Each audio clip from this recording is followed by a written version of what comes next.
I'm here today with J.K. Bridges.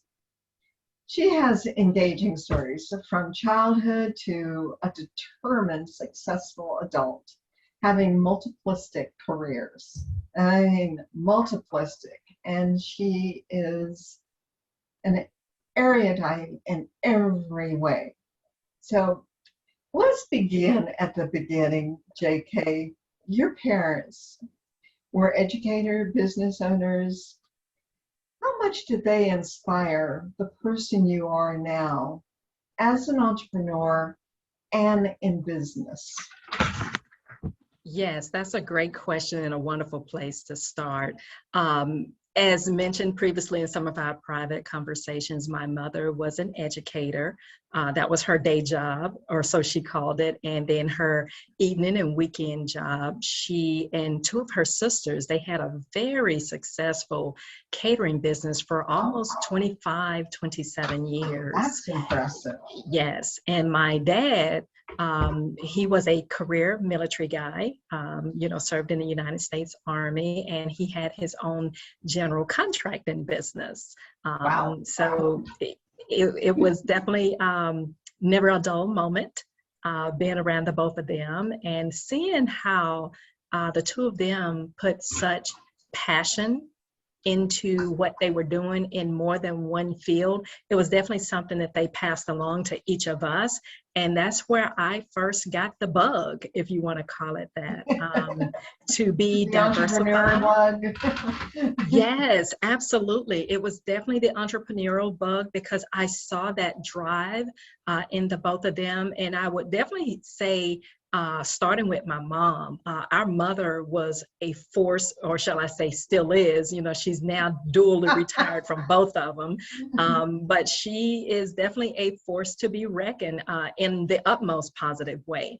And I admired her strength and her perseverance and her willingness to make sure that as a way to provide for her family, those were the things that she did, other than just putting all of her sights into one category.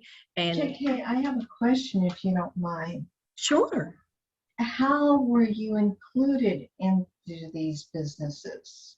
Oh, that's what I want to know. Because there's a development, obviously, and I can tell they were, being a military, I know what military is like, but also people own their own business. And I can hear your mother was a force to be reckoned with, but a good mother. But how did they include you? So again, I'm going to start with our mother first. With our mother, due to the nature of her business, I have done everything from serving as a tutor to her students on the education side, on her day job of things, to her personal business that she was the majority owner in. I have been food server. I have been part of the takedown, put up crew. I have been her personal secretary and administrative assistant. I've taken orders. So you name it, I have done it. With our dad, naturally with the military, I didn't necessarily have to do anything there for obvious reasons. But in terms of his secondary job as a contractor, contrary to how I look, I was doing HGTV long before HGTV came along. My first vehicle that I learned how to drive was a dump truck. Oh my goodness. Oh my goodness. And were you lifting that dump truck and I have done it all. I have operated a dump truck. Oh God! I hope you have pictures of that. Well, they're probably buried somewhere because I'm not sure if I want to show those pictures as how I look back then. Oh my gosh, that is hilarious. Yes, but I would go out on sites with our dad, and I would help pour concrete. I've done concrete cement finishing. I've naturally have done painting, and I've done some skill sewing. I've, used here and there, but I have to admit that's not my proficiency, but at least I have the knowledge of it. I've operated an excavator. I remember the very first excavator that our dad bought. I was one of the first to volunteer, like me. Were you the one that was always the first wanting to get to know things, the curious kid, the one I want to do Yes. something? Yes, I was. Both of my parents say that about me then as well as now. I've always made myself a person to want to continue to learn, but Mhm. yet equally making myself so versatile. And, again, it simply goes back to the respect of my parents. Mhm. That is a trait that we saw in them, and in turn, they instilled in all 9 of us. 9? I'm one of 9, 6 girls, 3 boys. Oh my goodness, I didn't know that one about you. It was a shocker. Yes, well, somebody like to have a little fun, shall we say? Yeah, yes. But oh my gosh, 9 children. Oh, Never a dull moment at our no, household. and it's never quiet. Never quiet, but I would not change it. Because again, growing up in an environment like that, it gave me an opportunity, Michelle, at least, to interact with people of so many different personalities and Yeah. temperaments. And so now when I fast forward to my adult years, all the way from my early years in my profession that started 20 odd years ago, because I was only 4, hint, hint, when I started, um, all the way to my personal business. And so I think that that is one of the things that really has been my go-to item in my toolbox that has made me successful. Where did you grow up? I mean, I'm going to assume in the United States, but can you give us a couple of states, or did you grow up in one state? I'm going to give you the answer that our parents say. I am a child of the world because with our father being military, we Mhm. lived a little bit of everywhere. So I was born in Louisiana. At the time, our father was at Fort Polk Army Base. Uh-huh. I only lived there until I was 4. And then Mhm. we left and lived internationally. And I came back to the States when I was going into my teenage years. Mhm. And so Mhm. from there, the rest is kind of history. I had a short time period in the States, went off to college, met whom would become my husband. He too was military, but he was on the Air Force side of Uh-huh. things. And so the rest is history, and here we are. Well, when people ask me where I'm from, I just tell them Earth. And some people Yes, get annoyed. I'm like, you yes. don't understand military. Some military get to stay in one place, but those of us who travel, it's just Earth. It really is. I so agree with you on that. And, again, living so many different places, I've lived in probably about 4 different countries 2 to 3 times. And in doing so, it was probably one of the most gratifying experiences that I've It had. is. And for me, I was able to appreciate, Michelle, at least those experiences, because Mhm. I was able to see some of those experiences from a child's perspective. And then later on, life was able to come full circle. And I had those experiences in those countries as an adult. So Mhm. it really gave me a great appreciation just on human and, mankind in general. Mhm. Yeah. Yes. Ah, military life and Yes, moving around. yes. Well, you have come full circle, and there's been a great deal of entrepreneurship, but you also are a self-proclaimed humorist. I try to We like be. that. Now, give us on that. Well, it's one thing that I have learned, and again, I'm gonna have to give credit to our mother. Our mother always told us that humor was one of the most universal languages next to music. And of course, I'm sure by her being an educator, naturally you could see why she would look at things from that perspective. But in that regard, humor is a great way of tearing down a lot of walls, be it apprehension, be it, maybe someone feeling a little bit reserved or nervous initially. And so for me, whenever possible, I do try to capitalize upon, using humor whenever possible, even if it's nothing more than just me coming in and being zany and wacky by waving my hands and, acting like I'm about to slip and fall. It sounds a little self-deprecating, but a lot of times that does really help in many instances. Yes, it really has. Yes.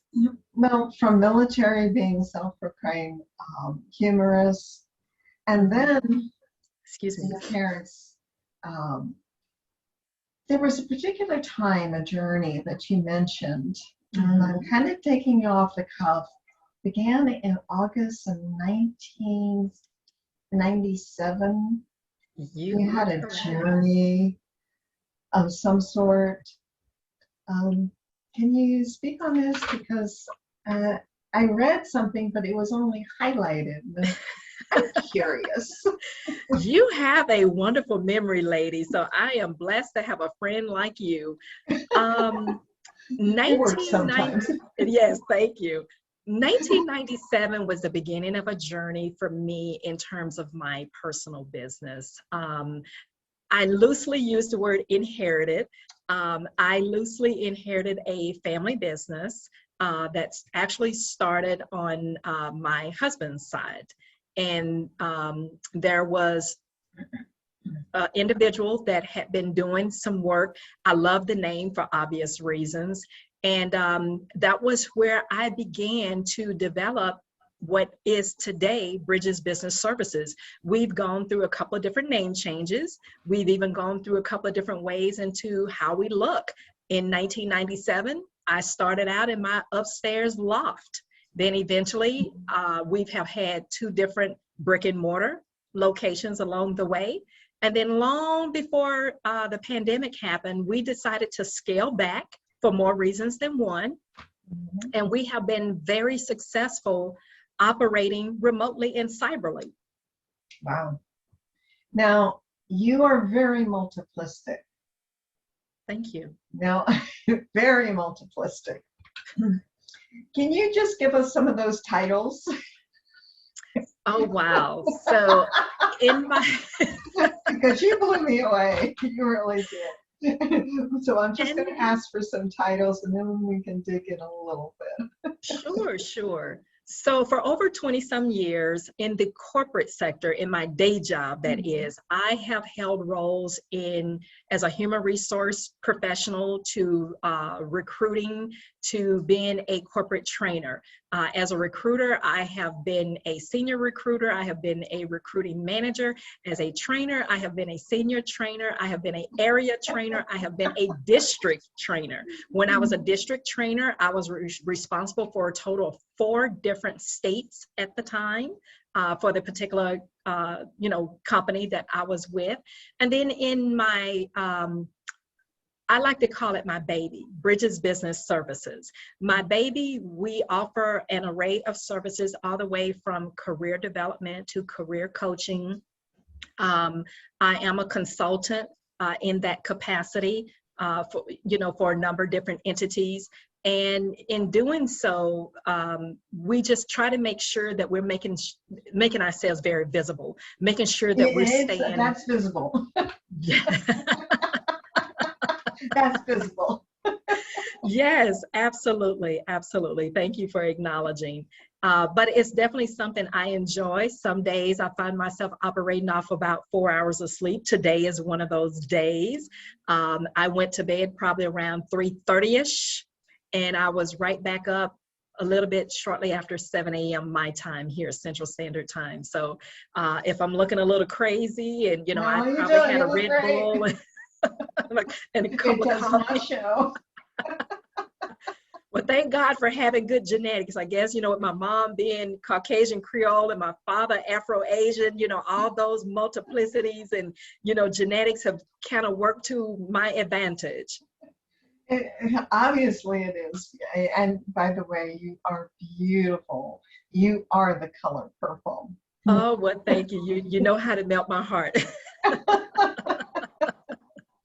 what I do see in all this, one of the things being a military child or an engineer child or a diplomat's child when you have to move Right. around, is that you develop an adaptability through resilience, because you better have the blood of resilience in order to adapt Yes, to yes. everything that each person goes through.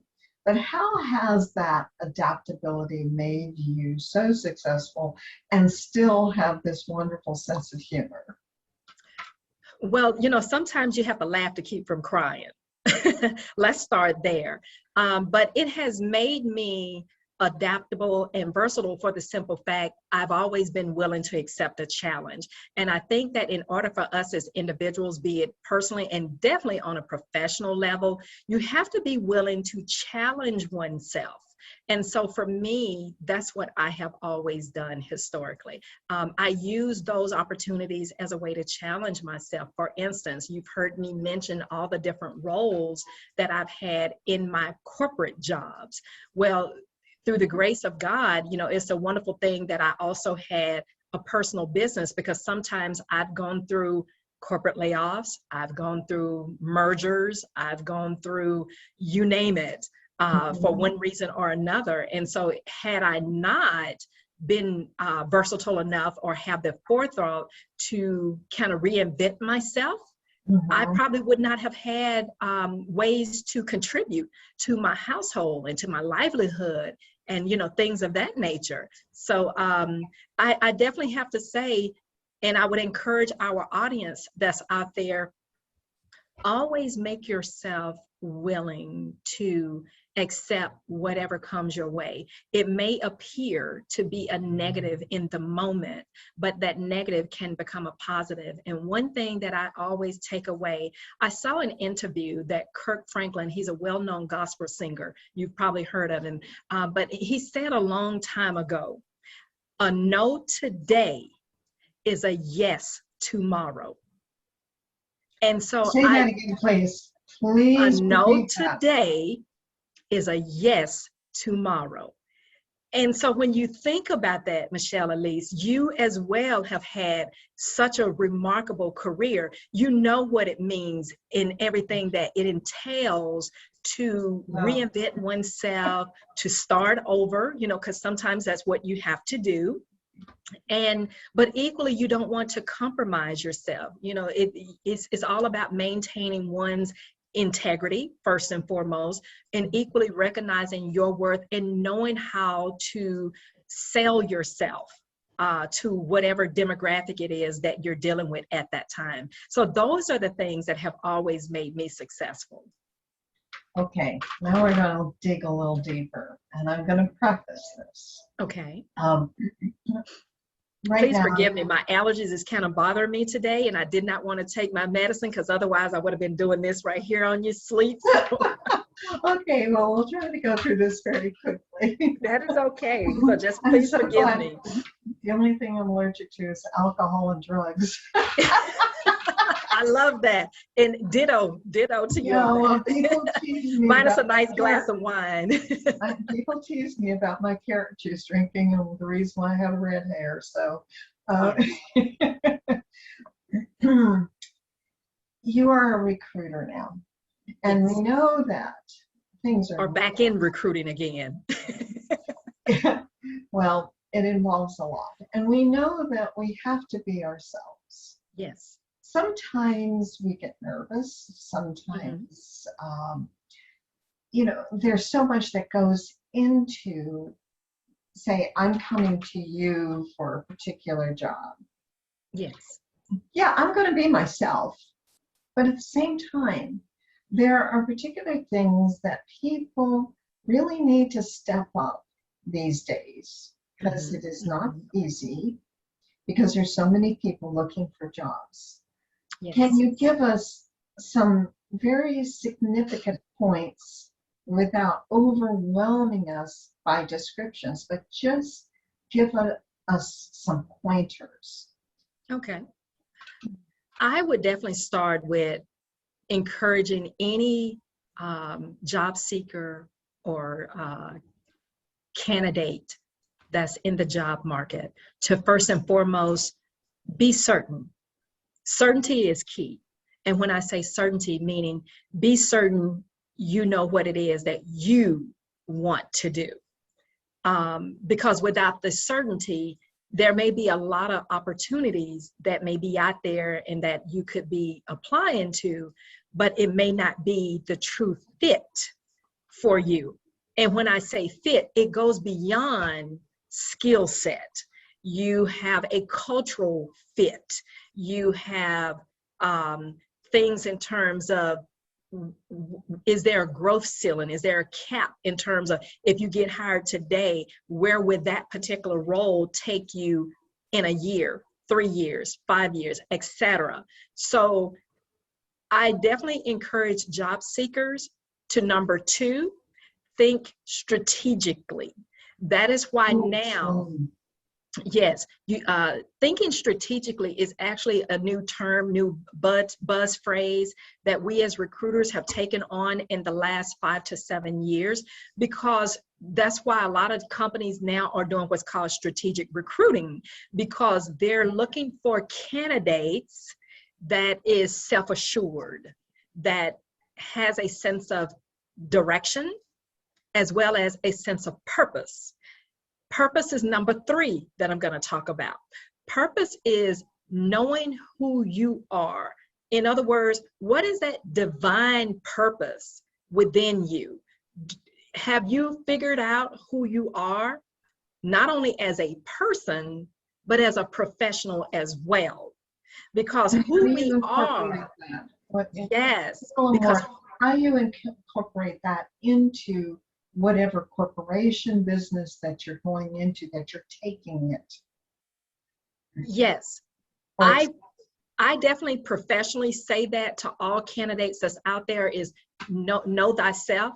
You have to know thyself first. Align yourself with the higher purpose, with some form within the universe, whatever that may be.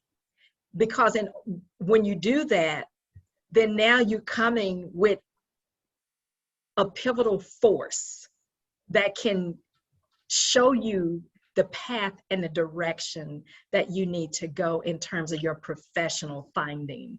And it's all about finding your center, and I know that a lot of people don't really believe in that, but I'm all about meditation and being on point with, unifying yourself.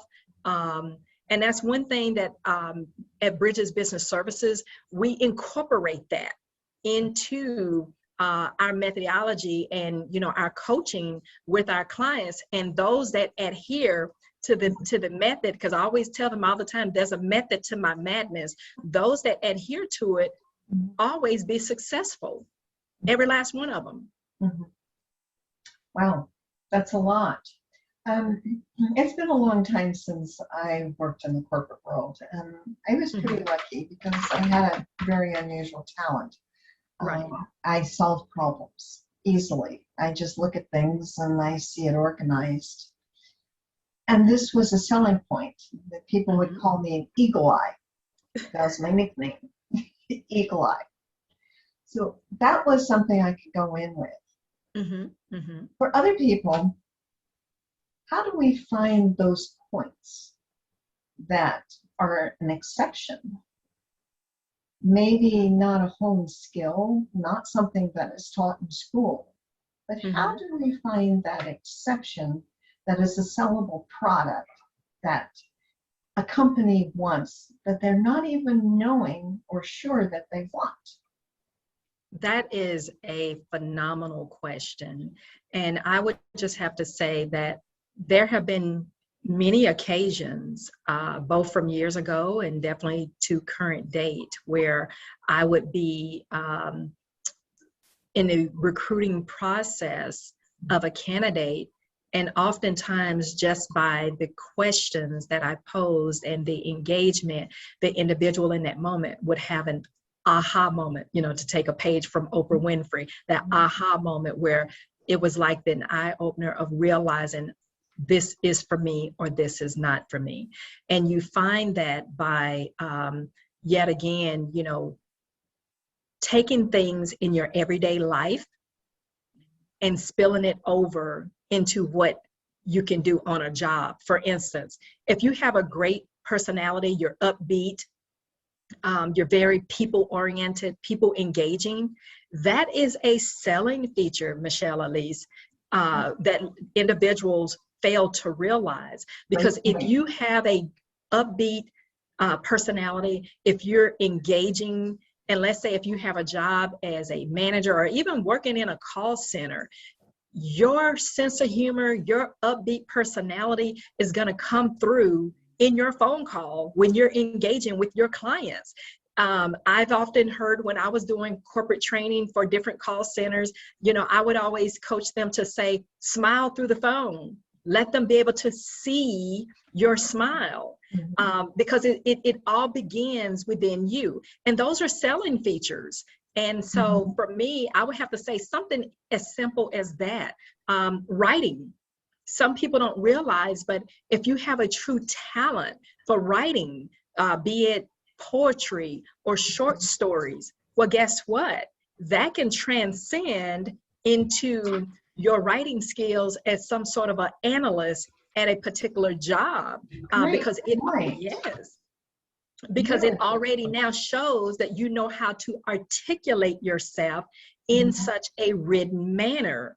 And again, as a recruiter, we look at one's verbal skills as well as written. Now, those that have both, naturally, that makes you a double, power entity for what we're looking for. So things of that nature. And so again, I would encourage your audience, those that's job seekers and, candidates for opportunities, look at items that may not be traditionally looked at and turn it into a major selling feature, because I promise you, it is there.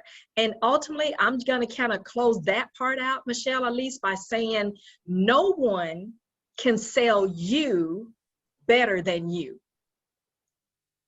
Perfectly said.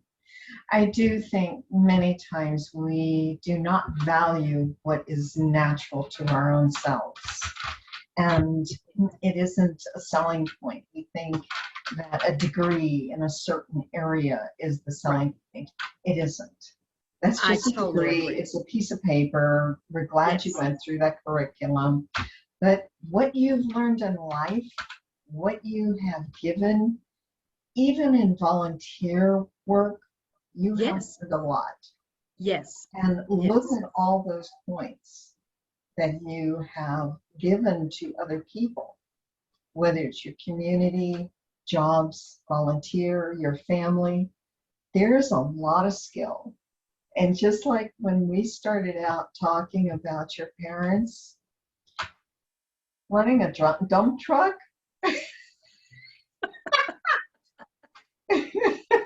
what can I say? Now, I've done a forklift, but not a dump truck. Well, I've done the new forklifts, even though I'm not certified for it, but I have driven the new forklifts that have the joysticks. I never drove the old school forklifts, and for probably good reason. And it's like, sure, I'll get on. And it was like, where are the keys? Turn it on and let me see how this works. Yes. But we do have these innate abilities.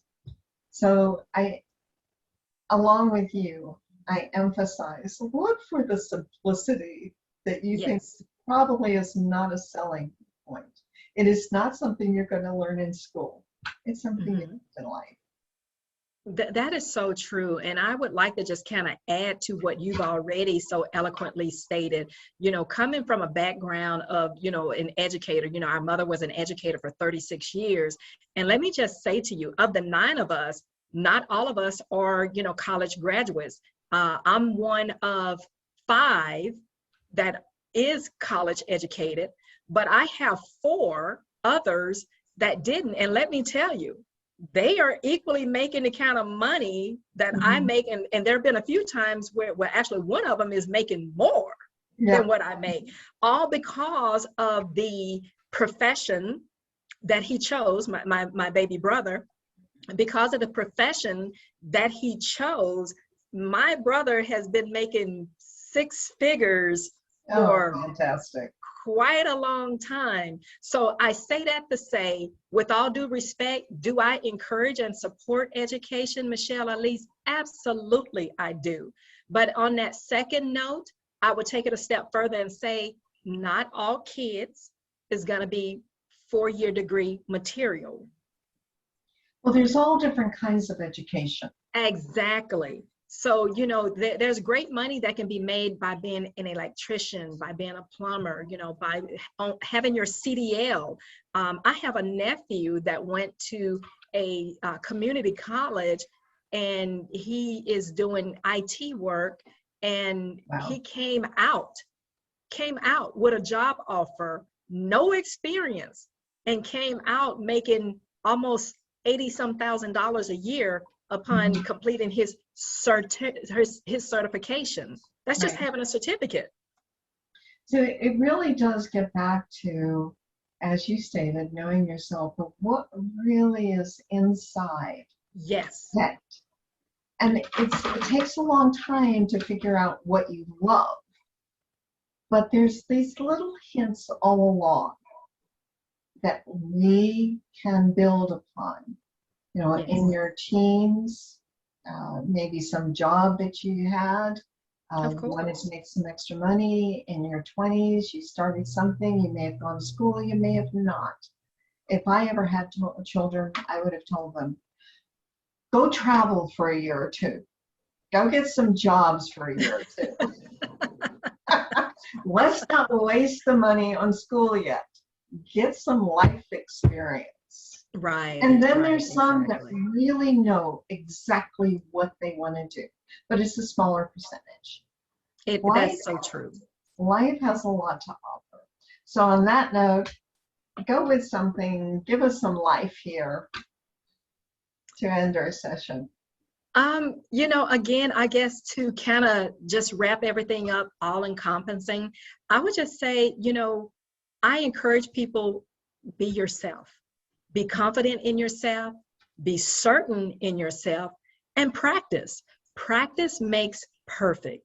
If we look at any of the greats, all the way from the Muhammad Ali's to the Michael Jordans of the basketball world to, you know, any others that we could probably name, they're great because practice made them great. And so when you're selling yourself, your career is forever evolving. So always practice selling yourself, being, you know, practice sitting down in front of someone, or nowadays you have those cell phones, a mirror. Yes. So I can't emphasize it enough, Michelle Elise. It's really boils down to successfully selling oneself, but sell yourself with a passion, sell yourself with a conviction and an assuredness. And once you do that, it's an open road. Fantastic. Thank you so much, JK. Thank It's you. always a privilege anyway, but thank you for coming on Women in Business Thrive. All JK's information is right here for you to look up, her links, her LinkedIn, any way you can connect, do so and share her. I appreciate it. Appreciate you coming. Appreciate your time. Thank you so much, Yes, JK thank you. Bridges. I'm highly honored. Thank you, thank you, thank you. Thank you.